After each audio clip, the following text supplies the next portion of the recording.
Hi, I'm Amanda Harlow, and I'm a first-year student at University of Idaho, and I'm majoring in art education with a minor in women and gender studies. And hi, I'm Angelica Soto, a student at the University of Idaho. I'm studying psychology and Spanish, and I'm a senior. And for our Women's Studies 201 course, we were assigned a community action project. For this project, we were to seek to address a gender-related problem within a target community in order to help us establish ties between our academic work and community.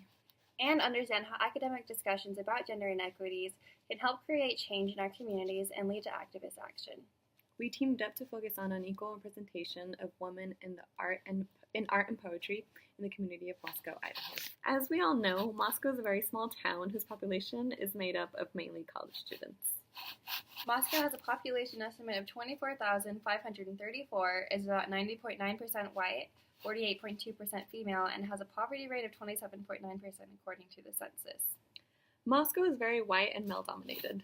For example, the majority of businesses in Moscow are owned by white men. The census data shows that women-owned firms make up only 30.6% of the businesses in town, and there are fewer than 25 businesses owned by non-white people. Another example is that the most common industry is educational services, but only 6% of Moscow women are post-secondary teachers, while 13% of Moscow men are post-secondary teachers. This is according to citydata.com. So as you can see, gender-related issues are very prevalent in Moscow. However, we specifically wanted to focus on the arts being inequitable. Finding specific data that supports the claim that the arts are male and white-dominated in the community was somewhat challenging.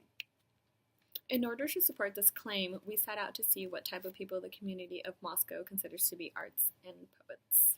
Here are our results.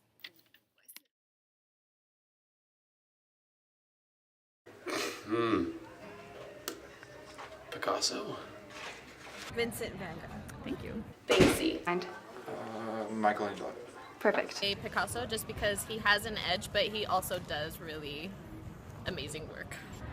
Picasso.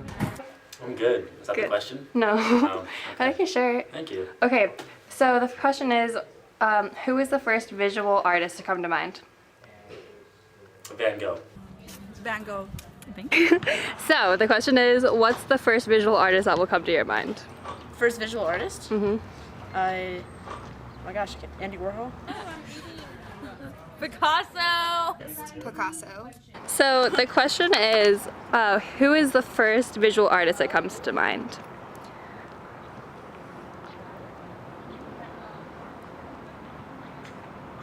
I don't even know.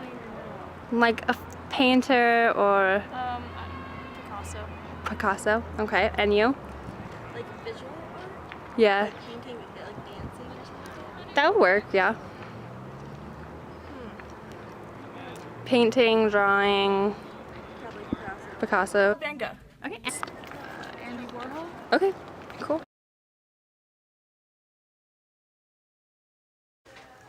Okay, so what is the first poet to come to mind? Thoreau. Poet.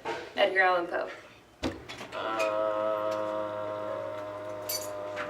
Nathaniel Hawthorne. Okay. I actually don't know if he wrote any poems. Is probably my favorite, and he's from Mexico, and his name is Cuauhtémoc Sanchez. First that comes to mind, I don't know, I don't want to be just the guy that says William Shakespeare. I need you to tell me the first poet that comes to mind. Rumi. Okay, E.E. Cummings. perfect. First poet that comes into your head. Pablo Neruda. Okay, pen.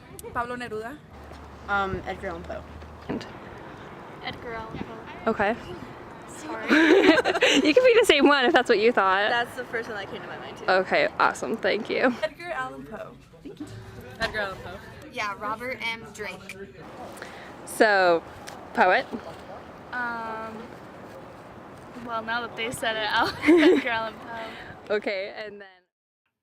One person out of 100 people named a female poet, and no one named a female visual artist. The majority of the artists named were white, and the majority of the poets named were white. Every poet and artist named were gender normative and was or passed as straight. This data shows that the Moscow community has a close perspective of who can be a poet or artist, and tends to visualize the poets and artists as white, straight, and male. We also reviewed poetry anthologies created in Idaho and the Palouse and discovered that these publications were all extremely male-dominated. In 8 Idaho Poets, an anthology, only 2 of the 8 poets featured were women.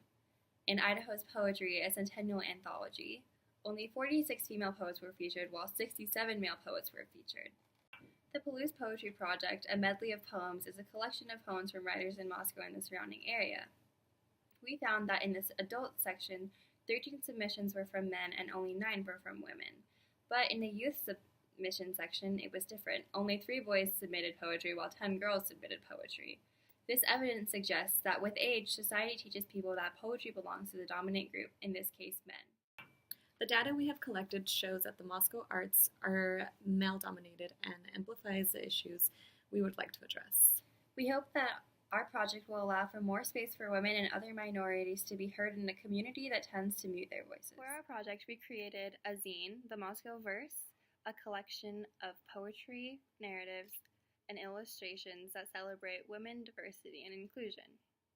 We hope that publication influences our audience to consider the way gender inequities impact their lives and others' lives at the community level as well as at a national level, and we hope that the Moscow Verse inspires you to write something or draw something.